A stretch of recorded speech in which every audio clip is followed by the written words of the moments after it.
அஸ்ஸலாமு welcome to my channel Ambur vlog. So இன்றைக்கி பார்க்க போகிற ரெசிபி வந்து ஒரு கிறிஸ்பியான டிஷ்ஷு தாங்க, பிரெட் பொட்டாட்டோ ரோல். ஸோ இது செய்கிறது ரொம்ப ஈஸி. நீங்கள் இது ஈவினிங் ஸ்நாக்ஸாக கூட செஞ்சு சாப்பிட்லாங்க. வாங்க இது எப்படி செய்யலான்னு பார்க்கலாம்.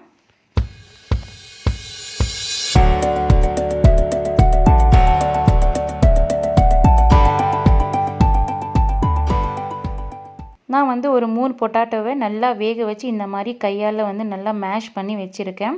இதில் வந்து கொஞ்சம் ப்ரெட்டு துண்டு கூட சேர்த்துக்க போகிறேங்க. ஒரு பெரிய சைஸ் வெங்காயம் வந்து பொடியாக நறுக்கி இந்த மாதிரி சேர்த்துக்கிறேன். 3 பச்சை மிளகா சின்ன கட் பண்ணி வந்து சேர்த்துக்க போகிறேன். ஒரு 1/2 டீஸ்பூன் அளவுக்கு வந்து மிளகாத்தூள் போட்டுருங்க. ஏன்னா ஏற்கனவே நீங்கள் பச்சை மிளகா சேர்த்துருக்கீங்க.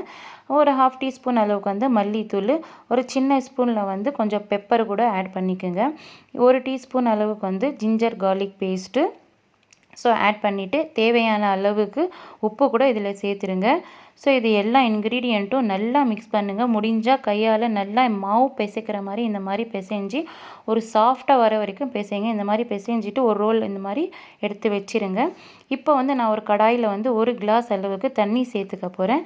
இதில் வந்து ஒரு ஸ்டாண்டு மாதிரி வைக்க போகிறேங்க. இந்த மாதிரி ஸ்டாண்டை வச்சுட்டு இதுக்கு மேலே வந்து ஒரு பிளேட் வச்சுக்க போகிறேன். ஸ்டீல் பிளேட் வைங்க. இந்த மாதிரி வச்சுட்டு 4 ஸ்லைஸ் ப்ரெட்டு வந்து வச்சுக்க போகிறேன். ஒரு லைட்டாக பாயில் பண்ணி எடுத்துக்க போகிறேன். ஏன்னா அப்போ தான் வந்து உங்களுக்கு வந்து அந்த ரோல் வந்து கரெக்டாக வரும். இங்கே பாருங்கள் எவ்வளோ சாஃப்டாக இருக்குது. இங்கே எடுத்து வச்சுட்டு இந்த 4 சைடும் வந்து நல்லா கட் பண்ணி எடுத்துருங்க. அது ஏன்னா அது இருந்தால் ரொம்ப வந்து ரோல் பண்ண முடியாது. இப்போது ரொட்டி கட்டையால் வந்து லைட்டாக வந்து இந்த மாதிரி ரோல் பண்ணிகிட்டே இருங்க. பண்ணிவிட்டு நீங்கள் ஏற்கனவே வந்து அந்த மசாலாலாம் ரெடி பண்ணி வச்சுருப்பீங்களா, அதை எடுத்து இதில் போட்டு நல்லா ஸ்ப்ரெட் பண்ணுங்கள். 4 சைடும் நல்லா ஸ்ப்ரெட்டு பண்ணிவிட்டு லைட்டாக வந்து ரோல் பண்ணி விடுங்க.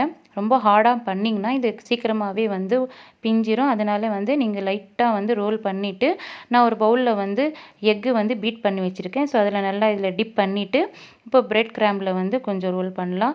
ஏன்னா இது ஏற்கனவே நான் ப்ரெட்டு வந்து லைட்டாக வந்து ரோஸ்ட் பண்ணி வச்சுருக்கேன். அப்போ தான் உங்களுக்கு வந்து ரொம்ப கிறிஸ்பியாக வரும். இந்த மாதிரி சேர்த்துட்டு நீங்கள் இப்போ வந்து ஆயிலில் வந்து ஃப்ரை பண்ணிக்கலாம்.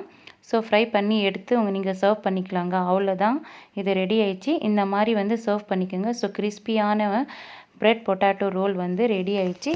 நீங்கள் இது வந்து பசங்களுக்கு செஞ்சு கொடுங்க, ரொம்ப கிறிஸ்பியாக இருக்கும். இந்த வீடியோ பிடிச்சிருந்தா லைக் பண்ணுங்கள், ஷேர் பண்ணுங்கள், சப்ஸ்கிரைப் பண்ணுங்கள். தேங்க்யூ.